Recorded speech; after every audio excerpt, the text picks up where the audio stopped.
ได้แต่หวังสุดท้ายก็ผิดหวังจริงจังบ่ได้อายเห็นทุกวิธีทางอยากได้นางเป็นเมียแต่สุดท้ายก็เสียให้เขาไปจากสิเห็นจังได้จังสิได้นางคื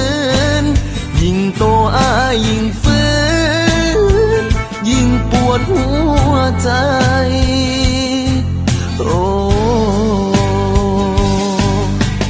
อายก็อยากสิเป็นเศรษฐีแต่ว่าฐานะที่มีเป็นแค่เศษไง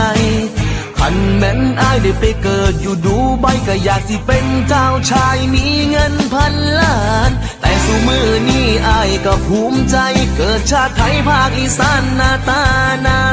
บ้านที่หักเจ้า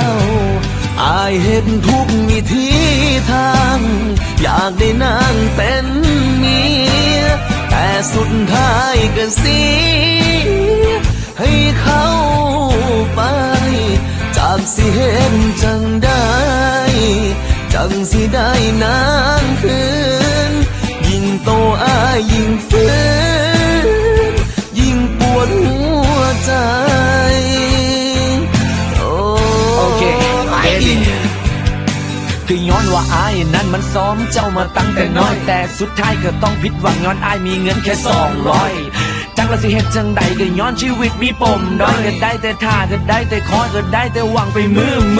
บัดเขาคนนั้นมีหลายล้านพร้อมที่ดินมีทั้งรถเก่งทั้งเรือยอดทั้งรถสปอร์ตทั้งเครื่องบินเอาโตเฮามี200ก็ซื้อเหล้าขาวไว้นั่งกินให้เศร้าเว้าให้เฝ้าลิ้นมันผิดหวังลิ้น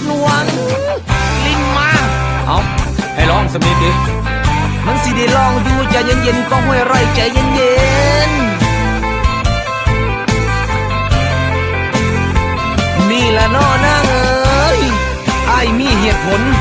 ต้องจำนวนกับความเศร้าตอกเรามันเข้าไปกองห้วยไร่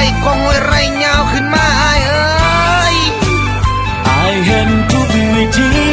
ทางอยากได้นางเป็นเมียแต่สุดท้ายก็เสีย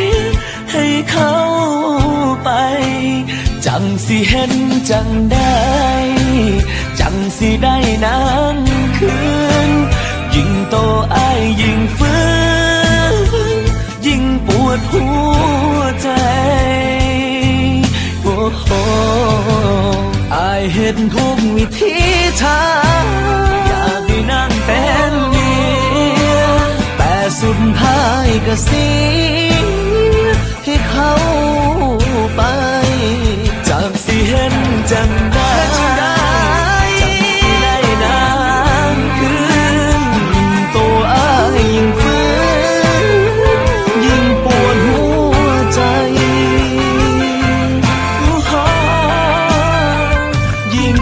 หัวใจ